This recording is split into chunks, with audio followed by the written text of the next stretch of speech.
Welcome everyone. This is Lyle Kruse, Vice President of U.S. Market Development for Select Sires. I want to take an opportunity today, first off, to thank you for your participation in Dairy Challenge.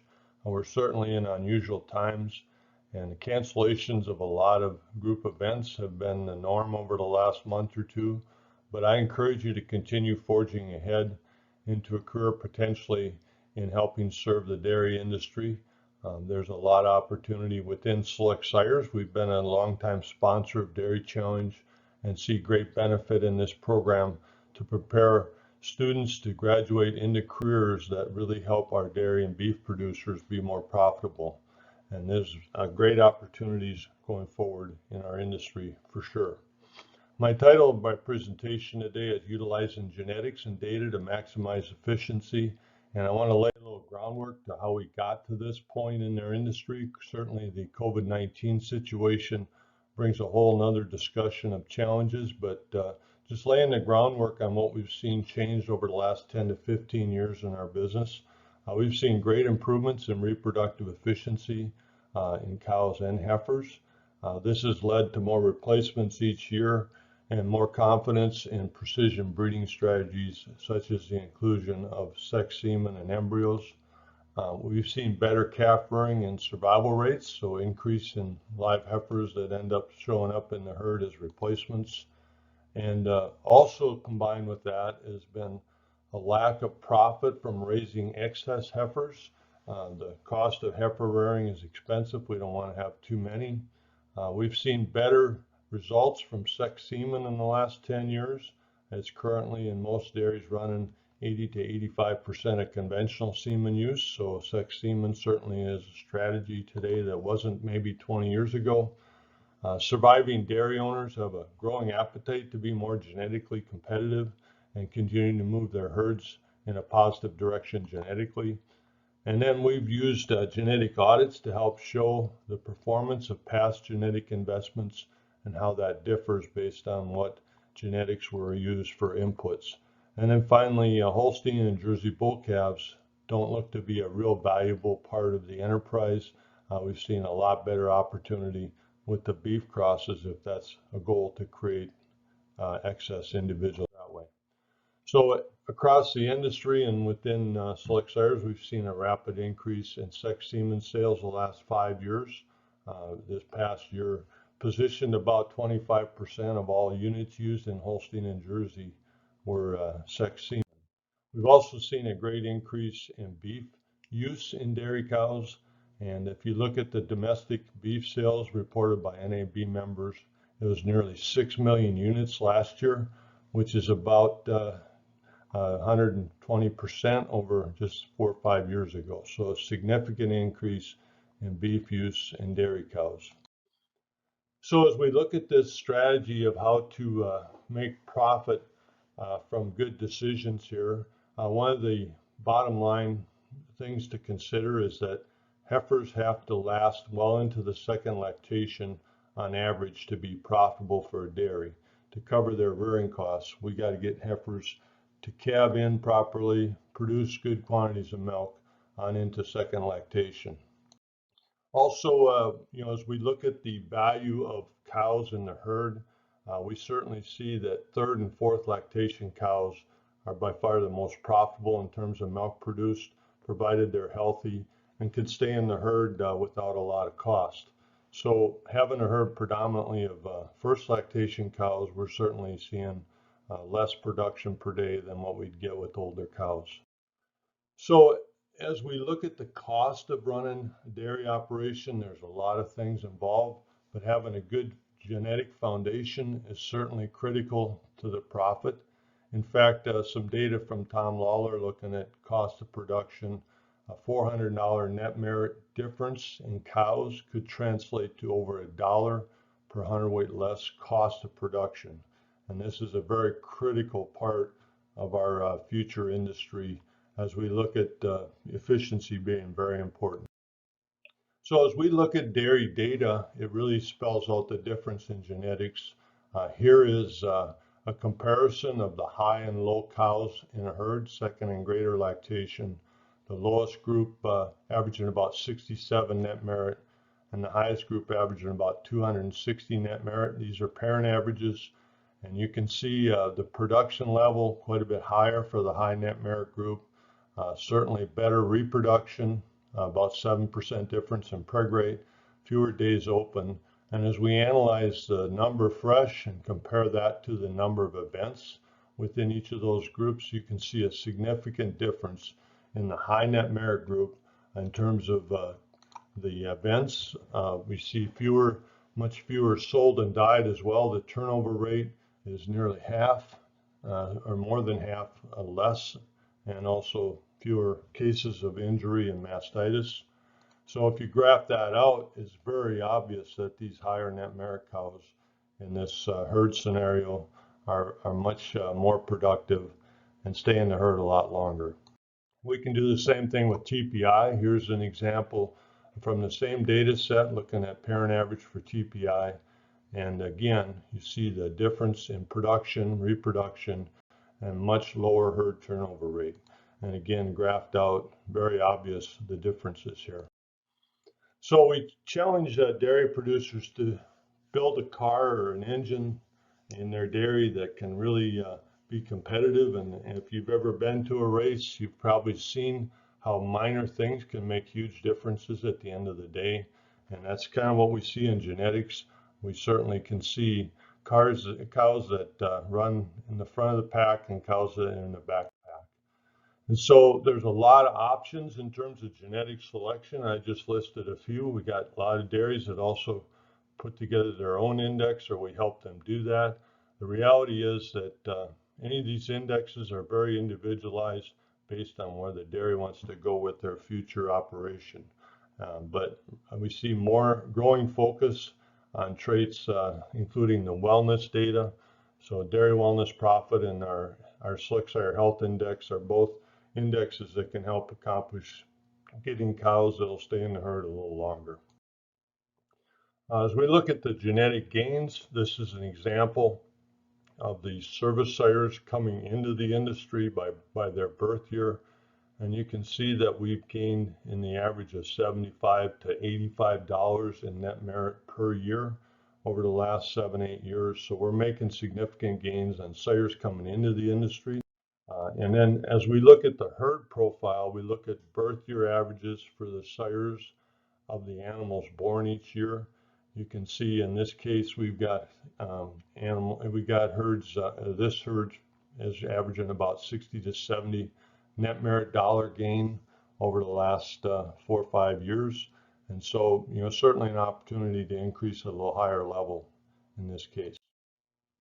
Also, we can look at the last service sire averages based on, this is from Dairy Comp data. You can see this herd over the last 6 months averaged 673 net merit and 2,765 TPI.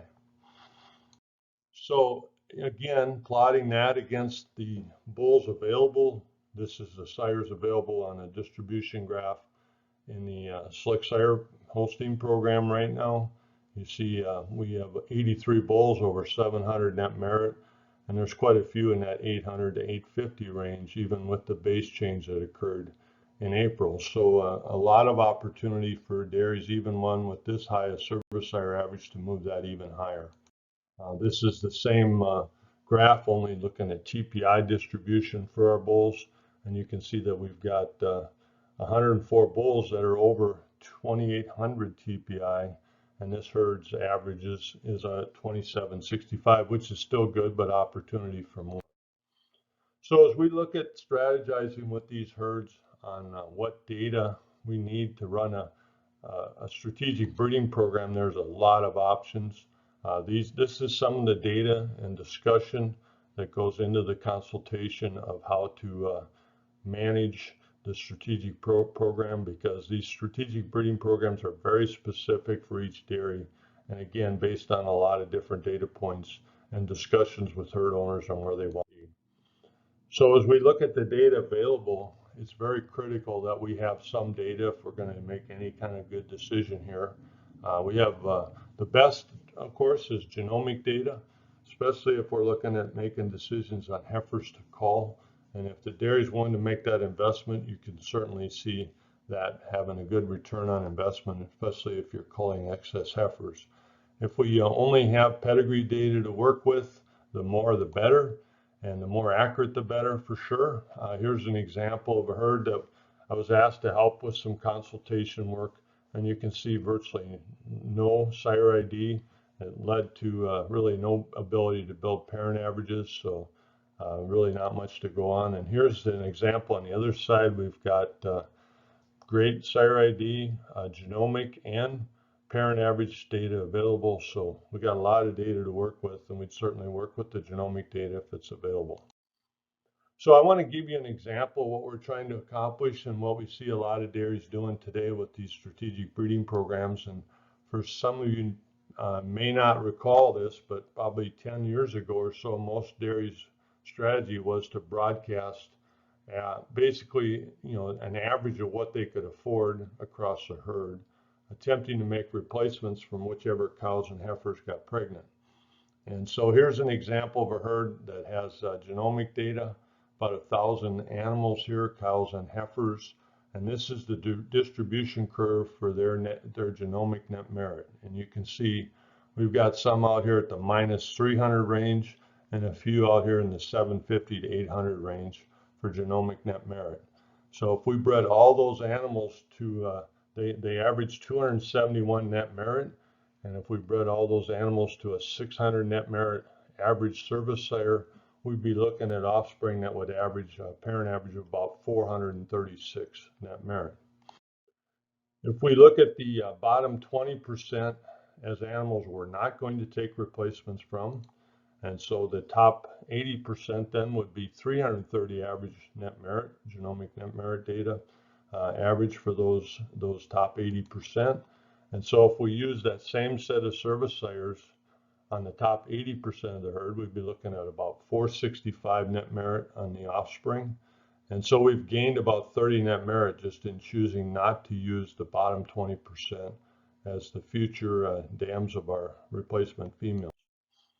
An even more aggressive option would be to use more sex semen, probably not breed the bottom 50% to make replacements, probably use beef on those or possibly beef embryos. Here's an example then. In the top 50%, we've raised the female average to 374 net merit, and we see that if we went with a little higher level of service sires, invest a little more in the genetics going into the top end, so we get our service sire average up to 700. We have resulting females going into the herd as future replacements that would average 537 for parent average for net merit. And so I'm going to just lay this out again. All 10,000 animals, if we choose to use those, use a 600 net merit sire, we're at 436. If we just use the top 50% of the cows and heifers as future dams of the replacements, we'd make 100 net merit gain by using a little higher service sire and choosing the top females. And so this is really the whole premise behind the strategic breeding approach, is choosing the right females along with the right sires to really accelerate genetic gain. And so we've got a program at Select Sires we call Profit Max. Certainly other AI organizations have similar strategies, but this is really about the consultation needed to help properly manage a genetic strategic program. And so I'll just talk about that a little bit. You've probably seen some of the ads and some of the publications. The pillars for sure are driven by the individual goals of the dairy operation, and there's a lot of metrics involved with each dairy that makes it unique, so it has to be customized for their operation, focused on really increasing genetic value and supported by a great team. I'll talk about that in a minute. Here are some of the programs and services that are at Select Sires that support the Profit Max initiative, and it really encompasses everything we do as a company today. So some of the data decisions to maximize genetics and profit, we want to look at the goals in terms of cow numbers and how we're currently doing reproductively. And then we have what data we're going to choose. to make decisions on which animals go into which segment of the options for genetics strategies. So we have pedigree data, genomic data, and performance data.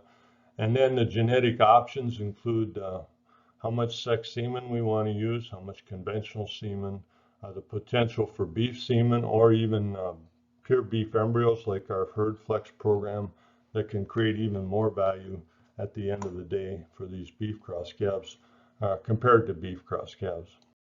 So one of the tools that we use is called the Optimal Genetic Pathways, which is a spreadsheet that we use, had a lot of metrics going into it, and really gives us a good estimate of how many females we expect to create, how many we need, and we can adjust the strategy based on up to 5 services in this program for cows and heifers, set up a lot of different groups.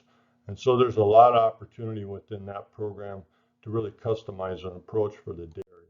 We also have a more basic one that gives us a chance to provide good outcomes and estimate heifers needed and heifers created. So the beef on dairy market is certainly part of this growing evolution of strategic breeding programs. At Select Sires, we've got a program called Profit Source Sires, which identifies sires specifically created to make high value beef cross calves from dairy cows. And then we've also worked hard with different segments of the market to create some connection to the market for these high value calves. And so we call that Profit Source Partners. And so we put out a directory of bulls specifically created for use on dairy cows. And so the Profit Source sires, in order for them to qualify, we've got criteria a little more stringent on the Angus because we have a lot more options there. But along with being fertility verified, we expect these bulls to excel in growth, carcass value, and cavities. So where can we go with this program in the future? The real key, of course, is we could really make great gains if we strategize which cows create replacements and use them better genetics. So certainly unheard of levels of herd production and fertility are certainly possible. I put 40,000 pounds a year and 40% preg rate. Who knows where we'll be at in 10 years the way this is going. But we certainly have opportunity to make great strides with the proper genetic strategy. And so I just want to end with the fact that we've got a really strong team at Select Sires to help manage genetic strategies, both our reproductive specialists and our genetic specialists. And I really encourage you to accept the opportunity to be part of this picture. This is exactly the profile of specialists that make great on-farm consultants for our customers. We have a lot of opportunities within the Select Sire family, and certainly being a genetic or reproductive consultant is one of those that really fits to a T what the Dairy Challenge experience prepares you to do. And so, we have 6 member co-ops across the U.S. that staff our sales, service, and support teams. And you certainly can contact any of those off our website at selectsires.com. I encourage you to join the Select Sire team. I have my email address and cell number here. You're certainly welcome to contact me and we'll get that process started. So thanks again. Best wishes. Hope you have a good day.